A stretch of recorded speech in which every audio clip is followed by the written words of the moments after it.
Hello, this is TabCat. Please bear with us. We are trying to break through the aliens' jamming signal. And there we go. I think we've done it. All right. Welcome to the 10th episode of XCOM, Enemy Unknown. Today is June 6th, 2015. We actually left for the mission you're about to watch on May 11th. A lot has happened since then, and we're going to do everything we can to catch you up. Let's go ahead and roll the footage and get started. If you remember from our last episode, the soldiers were on their way to Brazil, and the plan was to stop some alien abductions and collect 4 engineers from the government of Brazil as a reward. The crew was fresh off their victory in what has since become known as the Terror Mission, and while I don't think they were overconfident, I think it's fair to say that they felt they had taken the aliens' worst shot and could handle it.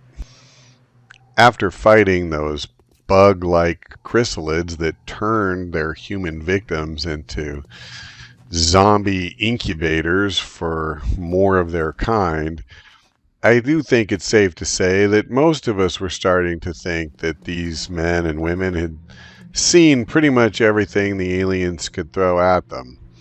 But as it turned out, that was not the case. Nonetheless, things did in fact start simply enough. The soldiers moved forward and took defensive positions. And virtually no sooner was that done than 2 floaters popped up, one of whom Green put down in record time.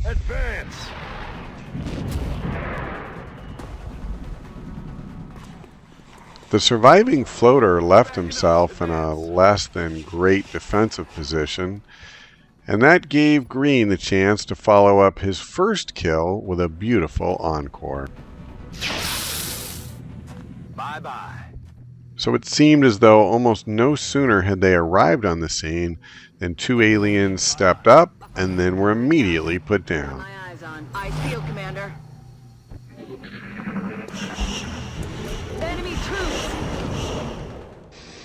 And then again, immediately, 3 more floaters show up. 1 killed by reaction fire, but that still leaves 2. Adjusting sights.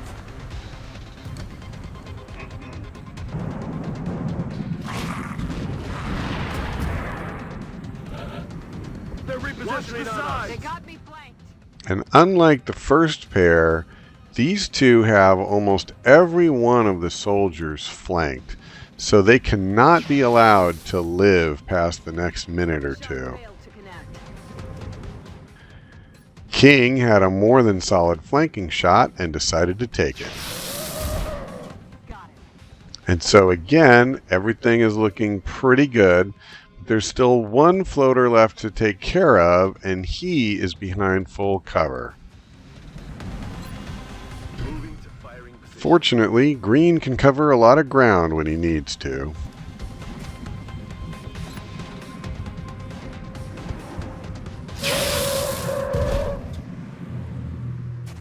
No longer a threat. True. He is no longer a threat. Moving to Overwatch. I believe Green's plan at this point was to simply move part of the way back to his former position and then reload. Nothing risky.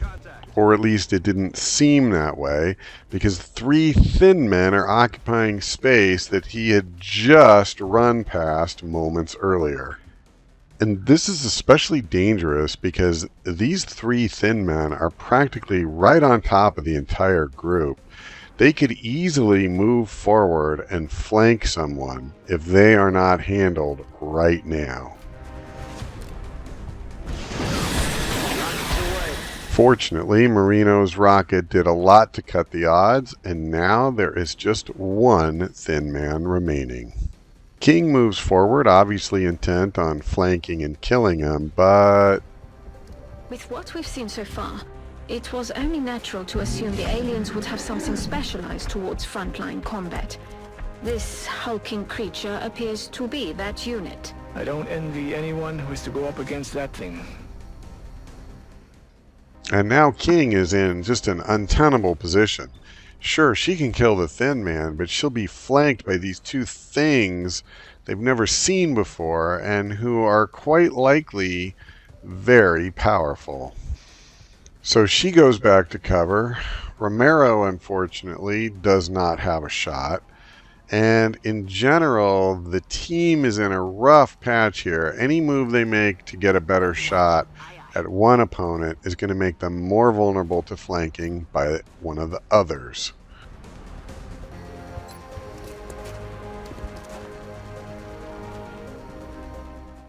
Since they don't know the capability of these new aliens, Lefebvre decides to play it safe and throw a smoke grenade.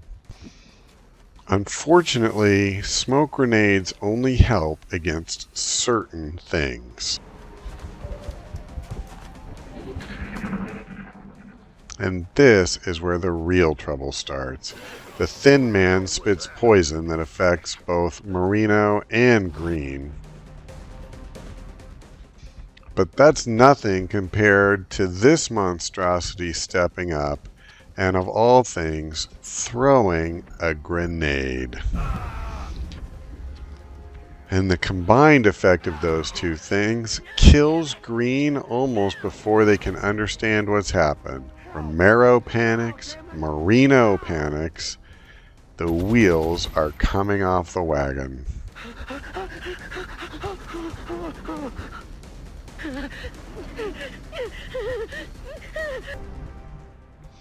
Obviously, they have to start to turn this situation around as soon as possible. So Lefebvre moves over with the intention of using her medikit to both cure Marino's poison and some of his wounds. Man up and get back out there. King shifts just a little bit to the right so that she can get a good look at both of these two mutons, as they're now called, but then wrestles with the decision of whether to take a shot or go on Overwatch. Ultimately, she decides to go on Overwatch in the hopes that she'll keep them both pinned where they are.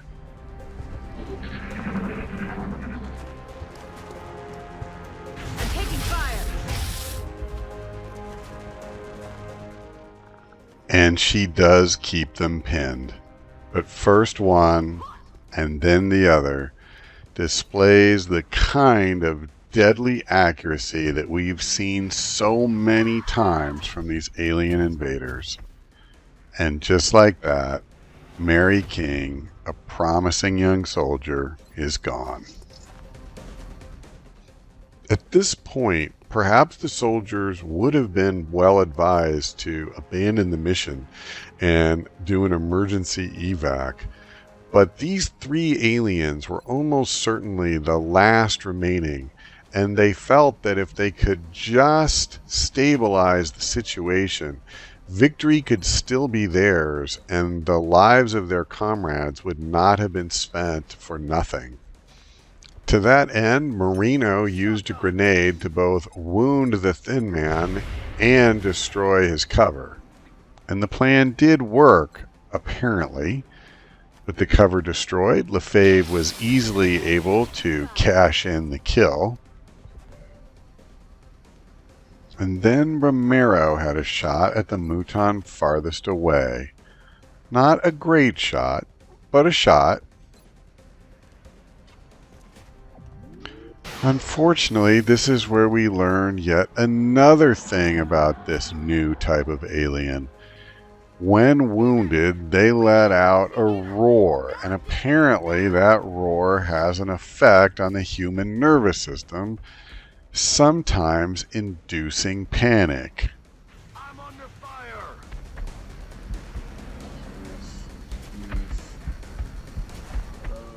And while the first one missed his shot, the second one gets a perfect flanking angle and nails Marino with a critical wound, leaving the team just minutes to stabilize him or lose him for good. Lefebvre does have a medikit and could heal him right where she stands. But if she does that, the Mouton will simply shoot her next. So she does the only thing she can and shift over behind cover.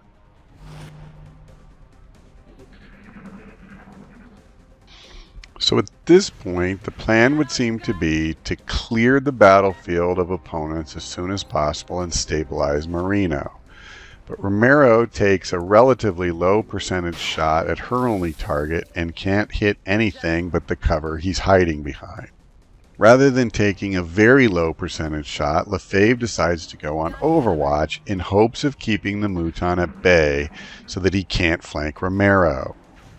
All that earns her, unfortunately, is a brutal wound and a trip to Panic Town. But at least she severely wounds the Mouton when she does. Unfortunately, it doesn't help that much because Romero can't move forward far enough to finish the thing off with her pistol.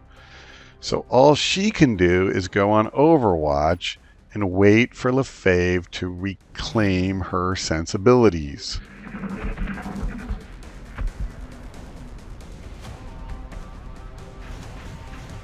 Incoming over here. And Romero was lucky to escape with her life on that one. Unfortunately, Lefebvre was not so lucky. While she could be stabilized with a medikit, no one else but her has one, and Marino has now bled out. So Romero is the sole survivor. With just 2 wounded opponents left to face her, I know what she wants to do is stay and finish the job, but she does not have a realistic chance. She does the only thing she can. She aborts the mission and evacuates. For the first time, an XCOM mission has ended in complete failure, with virtually every soldier dying in the attempt.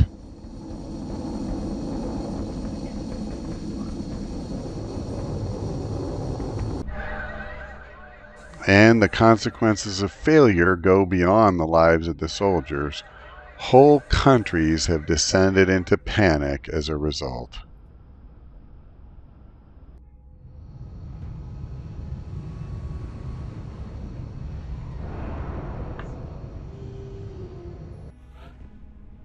And there it is, the final tally. 4 out of the 5 gone.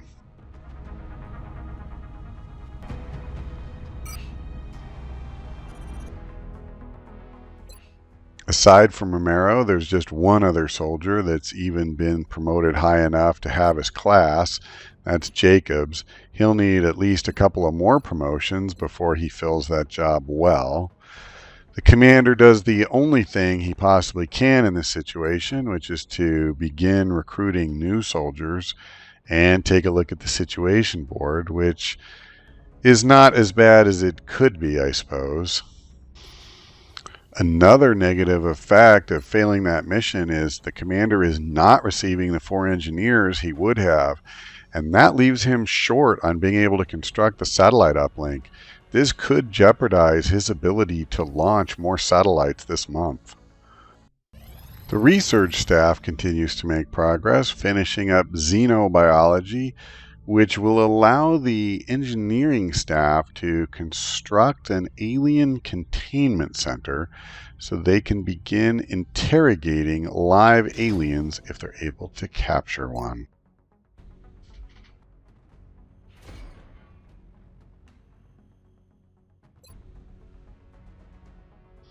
And while this has nothing to do with the mission that just failed, it's nonetheless a big problem for the commander that he cannot pursue carapace armor research, not until they are able to obtain more alien alloys.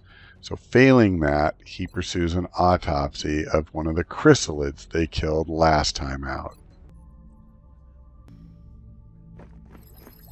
A few days later, the chrysalid autopsy was complete, and reinforcements had arrived in the form of some new soldiers.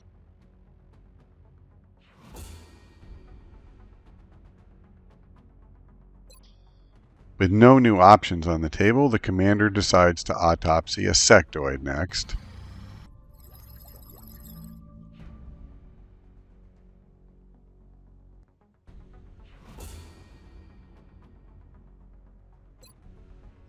And with that done, he goes for a floater autopsy. But with each day that passes, he knows his men are getting closer to facing those aliens again, and they will not be protected by the more powerful armor. And of course, that's exactly what happened. It didn't take long when the abductions were reported for him to choose Australia so that he could get a crack at more engineers, but the squad he's sending this time bears little resemblance to the last one. With just one real officer and one other soldier who's seen any action at all, there's 3 rookies going on this mission. In this episode, we were able to bring you up to speed on 1 week's worth of the calamitous events that have happened since we saw you last. Thank you for watching, and please join us next time when we'll cover the all too aptly named Operation Devil's Dawn in Perth, Australia.